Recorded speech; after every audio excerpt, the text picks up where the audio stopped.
এ বিষয়ে আরো তথ্য জানাতে ঘটনাস্থলে আছেন আমাদের সহকর্মী সঞ্জয় কর্মকার অভিজিৎ। সরাসরি চলে যাব তার কাছে। অভিজিৎ,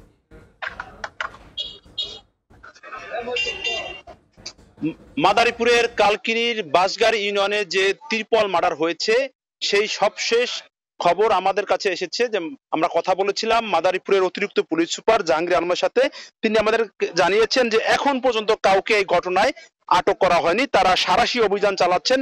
তাদের সাথে অভিযানে যোগ দিয়েছে সেনাবাহিনী, র্যাব এবং থানা পুলিশের পাশাপাশি জেলা পুলিশের একাধিক টিম উদ্ধার মানে আটকদের ধরতে মাঠে কাজ করছে। পুরো এলাকায় পরিস্থিতি থমথমে অবস্থা বিরাজ করায় এখানে কিন্তু অতিরিক্ত পুলিশ সদস্য মোতায়েন করা হয়েছে।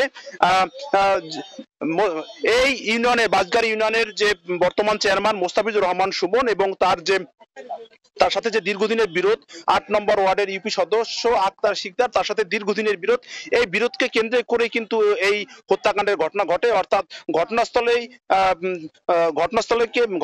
আক্তার শিকদার এবং তার ছেলেকে কুপিয়ে হত্যা করা হয়। এছাড়া আহত হয় আরো ৬ জন, তাদেরকে উদ্ধার করে হাসপাতালে নেওয়া হয়। সেখান থেকে আশঙ্কাজনক অবস্থায় রাজধানী ঢাকা নেওয়ার পথে সিরাজ চৌকিদার নামে আরেকজনের মৃত্যু হয়। অর্থাৎ এই যে হত্যাকাণ্ড হওয়ার পর পুরো এলাকায় থমথমে অবস্থা বিরাজ করছে, অনেকটা পুরুষশূন্য হয়ে পড়েছে এই এলাকা। এই এলাকায় যে আধিপত্য বিস্তার, এটি কিন্তু দীর্ঘদিনের ইতিহাস। অর্থাৎ ইউপি চেয়ারম্যান মোস্তাফিজুর রহমান সুমন এবং যে ইউপি সদস্য রয়েছে তাদের সাথে যে দীর্ঘদিনের বিরোধ, সেই বিরোধটা কিন্তু দীর্ঘদিনের। অর্থাৎ এর আগে বেশ কয়েকটি হত্যাকাণ্ড হয়েছে, সংঘর্ষ হয়েছে, একাধিক মামলাও আদালতে চলমান।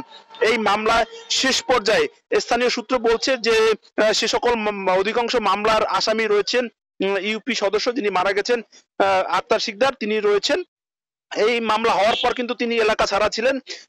গতকালকে তার ঘর বাড়িতে একদল দুর্বৃত্ত আগুন ধরিয়ে দেয়। সেই খবর শুনে আজকে ভোরে তিনি তার লোকজন নিয়ে কিন্তু এলাকায় প্রবেশ করতেছিলেন। এ খবর ছড়িয়ে পড়ার পর মোস্তাফিজুর রহমান সুমনের লোকজন অতর্কিত ভাবে হামলা চালায়। এরপর দুপক্ষের সংঘর্ষ হয়।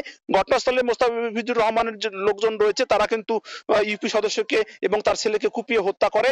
পরবর্তীতে আরো একজন মারা যায়। অর্থাৎ ত্রিপল মার্ডারের ঘটনায় বাঁশগাড়ি ইউনিয়নের পুরো ইউনিয়ন জুড়ে কিন্তু থমথমে অবস্থা বিরাজ করছে।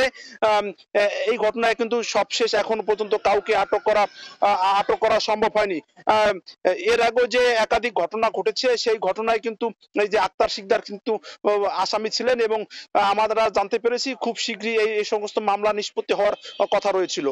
অর্থাৎ ইউপি চেয়ারম্যান যে মোস্তাফিজুর রহমানের সাথে আমরা মুঠোফোনে কথা বলেছিলাম, তিনি কিন্তু পুরো ঘটনাটি অস্বীকার করেছেন। তিনি কিন্তু অন্য ঘটনার রেশ হিসাবে কিন্তু এই ঘটনাকে তুলে ধরেছেন।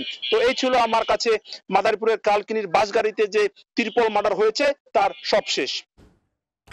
মাদারীপুরের কালকিনি থেকে আমাদের সঙ্গে যুক্ত হয়েছিলেন সহকর্মী সঞ্জয় কর্মকার অভিজিৎ।